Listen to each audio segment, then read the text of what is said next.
नमस्कार मोर YouTube channel रे आपण मानकर स्वागत। तो आज कहानी है उपयुक्त भिक्षा। तो चलते कहानी टी शुणा। गोटे गाँव में श्रीकांत और सुधाकर नाम दुई भाई रोते। उभय पिलादिन अशिक्षित तेणु माछ चाष कर जीवन निर्वाह करुले। दिने घर को जड़े भिक्षुक आसला। से कबाट पाखरे ठिया होई डाकिला। श्रीकांत तार स्वर शुणी आसी कबाट खोलिला। भिक्षुक जन कहला, बहुत भोकिला, मत किसी साहाय्य करिवे। श्रीकांत भीतर को आसी गोटे माछ नहीं ताकू देदेला।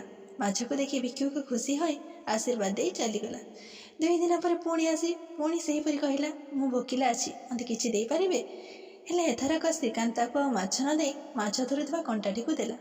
भिक्षुक से कंटा को नहीं चिंतार पड़गला। कहला, एटा को नहीं मु कौन करी। एतिकी बेलू सुधाकर तार मुह देखी ठीक बुझीपारा और कहला, यह हूँ माछ धरुवा कंटा। तापर भिक्षुक कहला, यहाँ को नहीं मु कौन करी। सुधाकर कहला, मु कहूँ कौन कर, चल मो सह। निज घर बंद कर चलीगले समुद्र कूल को। तापर कंटार प्रयोग किपरि कराए ताकू शिखाइला। किछि समय शिखिबा परे ता मनरे मध्य आनंद आसिला। भिक्षुक आखिर किछि नुआ शिखिबार आनंद चमक देखि सुधाकर हसीदेला। देखु देखु सूर्यास्त होबार लागिला। भिक्षुक सुधाकर को धन्यवाद जणाई कंटा नहीं चलीगला। दिन पर दिन गड़ी चलिला।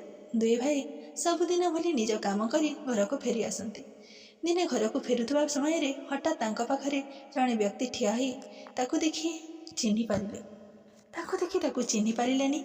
अचानक से व्यक्ति सुधाकर गोड़ तले पड़ी कहला, आपण मते चिन्हि पारु नाहंती। दुहे परस्पर मुह देखा देखिले। से व्यक्ति कहला, मु सेई भिक्षुक जहाकू आपण माछ धरुवार कंटा देथिले। किछि समय भाई परे सुधाकर कहला, अरे हाँ हाँ मने पड़िला, तुमे। एतिके शुणिया परे भिक्षुक कहला, आज मु मो जीवन रे जहा किछि सब आपणक पई। आपणक जोगु मोर पूरा जीवन बदलीगला। मते से दिन जे भिक्षा देथिले सेहीपरि भिक्षा आज जाए मते केही दे नाहंती। धन्य आपण और धन्य आपणकर विचारधारा। मु सबुदिन आपणक निकटरे ऋणी। धन्यवाद।